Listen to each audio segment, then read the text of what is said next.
안녕하십니까? 인생의 복잡한 문제들을 말씀으로 단칼에 해결해주는 김정근 목사의 회도 남마입니다.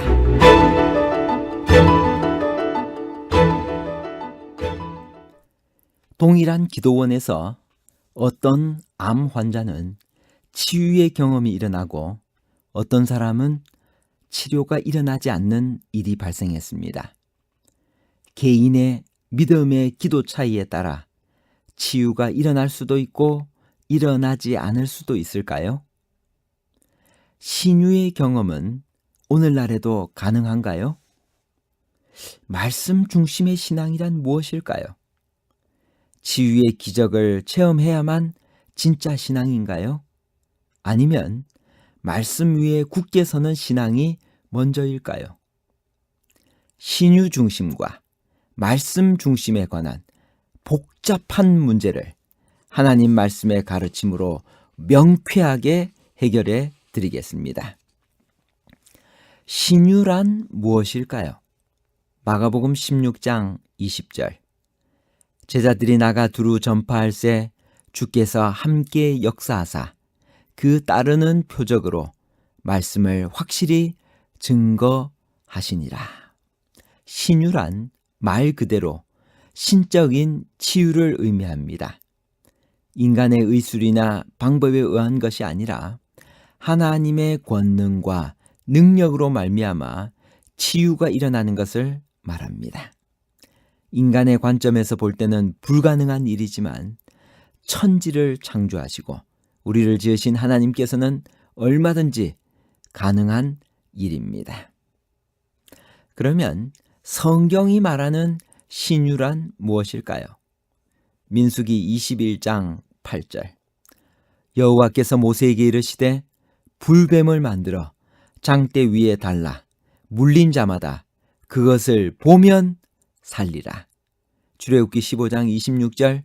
나는 너희를 치료하는 여호와임이니라. 성경은 병의 원인이 인간의 죄에 있고 병의 치유는 육적이면서도 영적인 것을 포함하는 전인적인 치유여야만 한다라고 가르칩니다. 성경에는 하나님께서 치유해 주신 여러 기사가 나옵니다. 성경적 신유란 치유자이신 하나님께 대한 믿음을 활용할 때 가능해집니다. 민수기에서 치유의 기적을 살펴보겠습니다. 백성들은 그 뱀이 장차 오실 구세주의 상징임을 알았습니다. 그들은 또한 단순히 뱀을 쳐다보는 것만으로는 충분치 않고 뱀 자체에는 아무런 치유력이 없었기 때문에 바라보면은 믿음이 수반되어야 함을 알았습니다.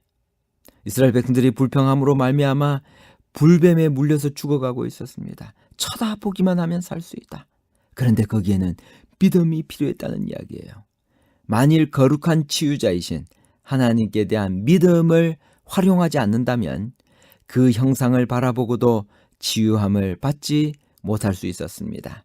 이와 마찬가지로 믿음이 수반되지 않는 제물은 아무런 효력이 없습니다. 성경이 말하는 신유란 말씀 중심의 믿음 중심의 신유, 치유를 의미합니다. 구약과 신약 시대에 나타난 신유의 예는 어떤 것이 있을까요? 먼저 구약입니다. 이사야 38장 9절 21절. 유다 왕 히스기야가 병들었다가 그의 병이 나은 때에 기록한 글이 이러하니라. 이사야가 이르기를 한 뭉치 무화과를 가져다가 종처에 붙이면 종이 나으리라 하였고. 신약입니다. 마가복음 5장 32절에서 34절까지 있는 말씀입니다.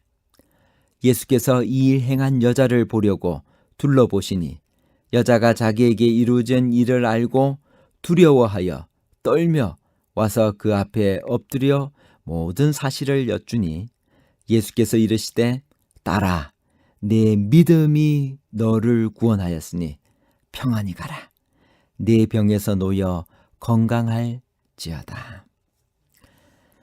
히스기야가 약 40세 때 병들어 죽게 되었습니다. 그는 그때 특별하게 하나님으로부터 치유함을 받게 되었습니다. 무화과로 만든 찜질약을 종처에 붙여 나음을 입었습니다. 여호와께서는 이 찜질약을 쓰지 않고도 히스기야를 치유할 수 있으셨습니다. 하지만 하나님께서는 천연 치료제가 있는 곳에서 그것들을 반드시 질병을 치료하는 일에 쓰기를 원하십니다. 천연 치료제의 사용이 믿음의 부족을 나타내는 것은 아닙니다. 오히려 이와 반대로 천연 치료제의 사용을 거부하는 것은 주제넘는 행위일 뿐 아니라 건전한 판단력이 부족함을 드러내기도 합니다. 히스기야는 이런 특별한 하나님의 신유와 치유의 은사로 나음을 입었습니다. 신약에서 12해를 혈루증으로 앓은 한 여인의 이야기가 나옵니다. 이 여인이 믿음으로 예수님의 옷자락을 만졌을 때 이 여자가 치유함을 받게 되었어요. 예수님이 이 여인을 주목하지 않고 슬그머니 빠져나가도록 내버려 두지 않은 이유는 무엇이었을까요? 치료봉사 60페이지입니다. 그리스도께서는 그 여자의 마음을 아시고 그가 서 있는 곳으로 발을 옮기셨다. 그분께서는 그 여자의 큰 필요를 깨닫고 믿음을 행사하도록 그를 도와주고 계셨다. 그분께서 지나가시자 그 여자는 앞으로 나아가 그분의 겉옷자락을 간신히 만지는데 성공했다. 그 순간 그는 고침을 받은 것을 깨달았다. 바로 그 일촉에 그 여자의 일생의 믿음이 집중되었다. 즉시 그의 고통과 질병은 사라졌다. 그 여자는 그 순간에 온 몸을 통하여 흐르는 전류와 같은 충격을 느꼈다. 그에게 완전한 건강이 주어졌다는 느낌이 왔다. 병이 나은 줄을 몸에 깨달으니라. 여러분, 여기 12회를 혈루증으로 고생하다가 치유함을 받은 이 여인은 그녀의 믿음이 참 중요했습니다. 더불어서 예수님께서 그 여자의 마음을 아시고 그녀의 믿음을 아시고 그가 서 있는 곳으로 발을 옮겨주셨다 그랬어요. 그래서 그녀가 믿음을 행사하도록 해주셨다라고 말씀하셨습니다. 오늘 하나님은 우리가 말씀 위에 굳게 서서 동시에 우리의 병이 치유되는 그러한 경험을 하시기를 바라시며 우리 가까이에 다가와 주시는 그러한 분이십니다. 여러분, 이 현대에도 이런 기적적인 신유가 일어날 수 있을까요? 마가복음 16장 18절. 뱀을 집어 올리며 무슨 독을 마실지라도 해를 받지 아니하며 병든 사람에게 손을 얹은즉 나으리라 하시더라. 마지막 시대에 하나님께서 특별한 목적을 가지시고 기적적인 신유의 은사로 병든 사람을 치유할 수 있다는 하나님의 능력과 기적적으로 병이 나을 수 있다는 강한 믿음을 우리는 인정해야만 합니다. 병 고치는 것은 성령의 은사일까요? 고린도전서 12장 28절. 하나님이 교회 중에 몇을 세우셨으니 첫째는 사도요, 둘째는 선지자요, 셋째는 교사요, 그 다음은 능력이요, 그 다음은 병 고치는 은사와 서로 돕는 것과 다스리는 것과 각종 방언을 하는 것이라. 병 고치는 것은 성령의 은사 중에 하나입니다. 영적 치유와 전인 회복은 어떤 관계가 있을까요? 데살로니가전서 5장 23절.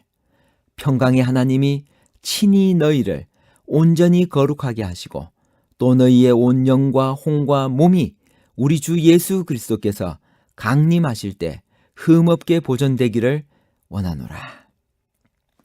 인간은 죄를 범함으로 전 존재적으로 하나님의 형상을 상실했습니다. 인간이 범죄하자마자 인간의 회복을 위한 구속의 계획을 하나님은 발표하셨습니다. 영적 치유와 전인 회복이 필요했습니다. 이 구속은 인간의 전 존재적 회복의 근거를 둔 인생의 가장 큰 목적이 되었습니다. 말씀의 능력을 믿으라 라고 하는 이 말의 의미는 무엇일까요?